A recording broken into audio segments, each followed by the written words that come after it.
ekor green fishery ya, yang udah pernah podium, itu penawaran sudah di angka 40. 40 juta. Biasanya orang sebut josan.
Assalamualaikum warahmatullahi wabarakatuh. Nama saya Bang Tony, perwakilan dari Pinlabet Surabaya. Ya, Ini aja. saya Fauzi dari Surabaya. Saya dari Wijayan LBF. Ya, saya Teddy dari Bogor, farmnya RTN Bogor. Sementara yang terakhir saya dari Surabaya juga, Roy Prastio Cinta LBF, itu farm saya. Kebetulan kalau saya sih di Cinta LBF sih saya sih fokus pada satu spesies, ya ini fishery green. Lah fishery green kan untuk mutasinya saya fokus di 3 mutasi, yaitu opalin, blue dan parblue. Dari 3 mutasi itu. Mungkin kalau Om Teddy beda kayaknya. Kalau saya sih sama lah ya, tetap di konsennya itu di green fishery.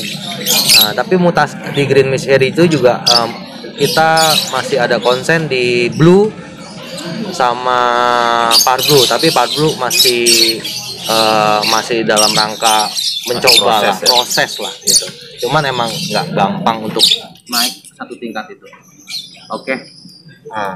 Kalau saya sendiri di semua spesies, terutama yang green, ada blackjack, ada long feather, fishery green sama perso, itu aja. Ya semua tertuju sama ke arah beauty contest aja.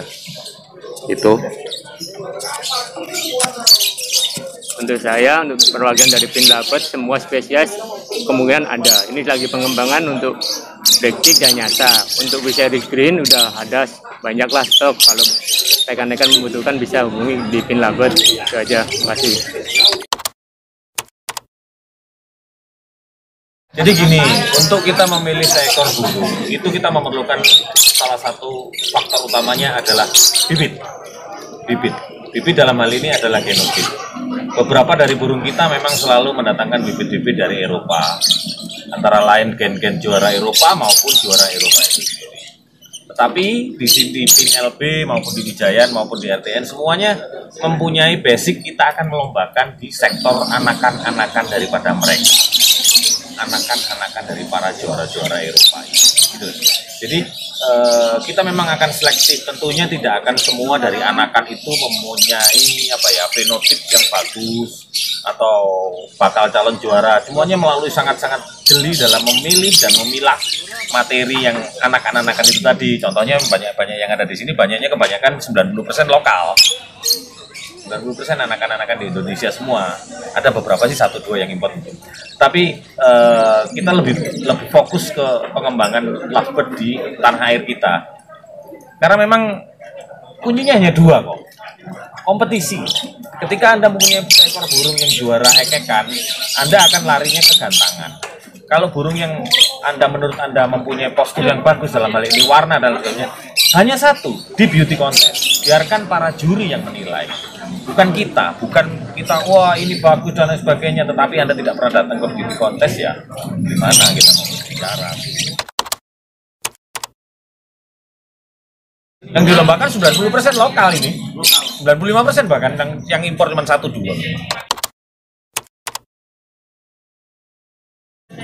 Wah, itu perawatannya luar biasa. Langsung tanya beliaunya ini. Itu sangat perlu ketelitian yang luar biasa itu. Ini untuk di farm saya yang merupakan pin labet ya, itu biasanya saya kan burungnya mandi itu kalau bisa diusahakan mandi malam, tapi nggak basah kuyup, cuma di spray aja biar burung itu kelihatan segar. Terus makannya juga biasanya kalau burung sudah dimandikan, dikasih makan baru, kandang dibersihkan, otomatis dia akan makannya lebih banyak. Jadi kondisinya burung mungkin lebih fit. Kalau pagi ya udah dijemur secukupnya aja biar dia kelihatan badannya nggak sakit, sehat. Itu aja.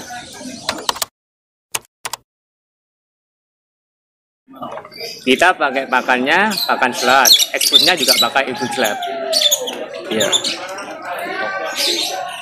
Kalau tambahan dari saya sih ya, dari pakan dan perawatan ya ada pendukungnya lah gitu. Istilahnya kalau burung itu bagus tapi dia makannya tidak bernutrisi dengan baik, gimana badannya bisa besar? Gitu. Jadi ya kita pun harus memperhatikan nutrisinya, proteinnya, gizinya lah istilahnya. Seimbang lah. Seimbang. Ya. Gitu. Nah, yang kita percayakan ya pasti kita memilah-milah, mencoba-coba yang mana yang terbaik. Gitu. Yang sekarang kita coba ya pakan mixed ya selat. Nah, yang kita lihat mereka doyan. Kalau doyan itu otomatis mereka makannya banyak. Nah, kalau makannya banyak, otomatis ya mereka akan istilahnya dagingnya atau apanya ya bertumbuh gitu. Percuma kalau dia makannya sedikit, ya dadanya dan postur badannya tuh nggak akan kebentuk. Ya kurang lebih sih seperti itu. Saat itu pakan racikan dari impor, tapi ya kita pilih istilahnya kita ada orang BPE yang meracik. Ya dia pasti melakukan banyak proses lah, ya kan, prosesnya dia timbang gizinya segala macam yang benar-benar khusus dia siapkan gitu. Extra fooding ya kita pakai selat juga. Egg food bisa sayur, Egg food kering, egg food kering, egg food basah bisa, pakai sayur itu tergantung 2 kali. ya istilahnya tergantung dia sukanya yang kering apa basah gitu kan. Kalau dia sukanya basah ya kita prioritaskan ya dia kasih basah biar makannya, konsumsi yang dia masuk juga banyak. Jadi gini, masing-masing spesies itu punya standar yang tidak bisa Anda lampaui. Jadi harus seperti itu. Kita di sini ada 9 spesies lovebird. Kebetulan yang populer hanya beberapa ya. Dari airing ada 4, ada dari non airing ada beberapa ekor. Dari situ masing-masing mempunyai standar. Nah, standar spesies ini tidak boleh melenceng terlalu jauh. Baik itu size, warna, berat badan, bentuk tubuh, harmonisasi, shapingnya juga harus benar kan. Bentuknya, shape-nya. Gitu loh. Pattern-patternnya, garis-garis markingnya terutama pada pertu itu luar biasa. Dan itu memang perlu perawatan, ketelitian dalam memilih indukan. Ya, untuk memenuhi seleksi kita harus tahu dulu kan. Kita tahu dulu kan standarnya long feather itu seperti apa, standarnya perso itu seperti apa. Kita kan, oleh karena itu saya menjadi anggota daripada KLI. Di KLI kita dididik untuk bisa tahu daripada masing-masing ciri daripada spesies itu. Oh ini nanti bakal jadi bahan, oh ini tidak bisa, kan begitu. Intuisi daripada masing-masing individu kan punya intuisi. Anda kan selalu punya intuisi. Oh ini bagus, oh ini enggak masuk, oh ini kurang di sini, kan begitu. Jadi memang nggak mudah untuk menentukan ini bakal jadi seekor burung juara atau kok hanya seekor burung bahan yang untuk breeding saja, untuk mencetak burung-burung juara, kan begitu.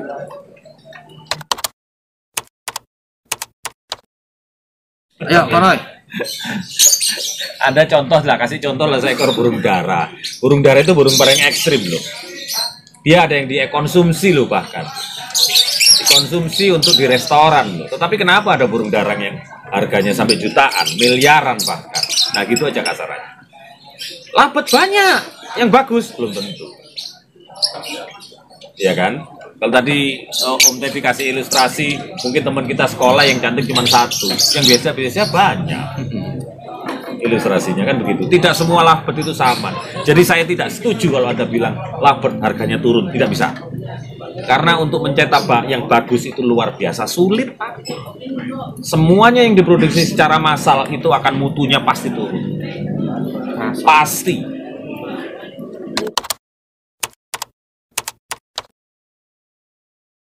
Ya sementara kapan hari seekor green fishery ya yang sudah pernah podium itu penawaran sudah di angka 40. 40 juta ya? 40 juta.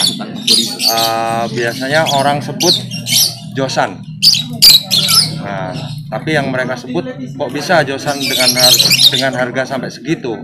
Yaitu tadi Om, bedanya kalau burung di ombyokan, di kios-kios atau seperti apa, kita sama-sama josal, tapi bisa dilihat dari segi marking atau body, paru dan lain sebagainya, jelas beda. Nah gitu. Dan burung ini udah teruji di lapangan, maksudnya udah teruji di beauty contest. Gitu. Asal usulnya juga benar. Burung ini induknya seperti yang Om Roy tadi bilang, induknya siapa, bapaknya siapa, kok bisa sampai harga segitu? Karena dia udah mungkin apa ya, track recordnya di lapangan udah sering, makanya sampai ditawar segitu ya saya belum lepas. Gitu.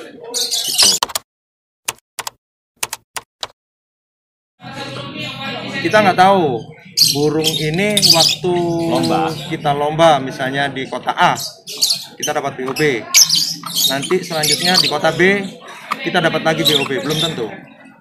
Kita juga belum tahu kondisi burung itu seperti apa, entah burung itu birahi, entah burung itu mabung atau seperti apa. Kalau kita paksa lomba ya nggak mungkin juara juga, meskipun dulu di kota A dia pernah juara BOB. Jadi itu tadi balik lagi ke kondisi burung, kita ngerawatnya seperti apa. Kalau burung misalnya kurang kondisi, dibawa ke lapangan, ya pastilah kita cuma datang, ya nggak mungkin juara gitu aja.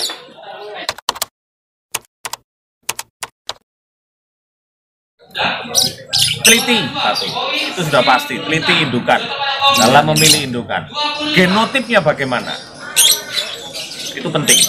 Harus benar dulu. Anda kebutuhan Anda untuk apa?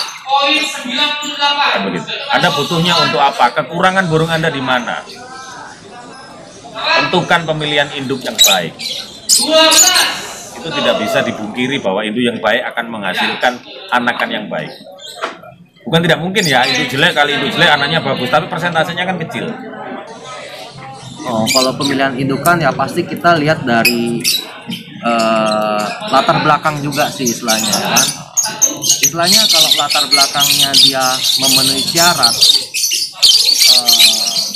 persentase untuk menghasilkan anaknya pun itu pun lebih besar. Gitu.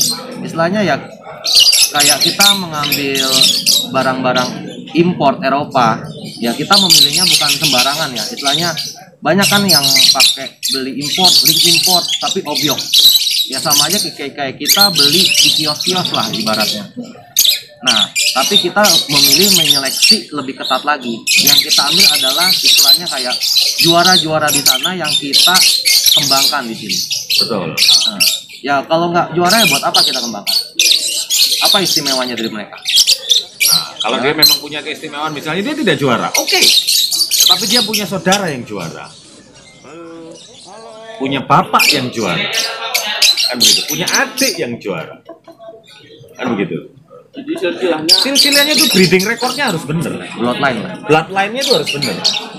Ini siapa burung ini? Sejarahnya dari mana? Oh dia tidak juara, oke, tidak ada masalah. Tetapi dia punya saudara juara.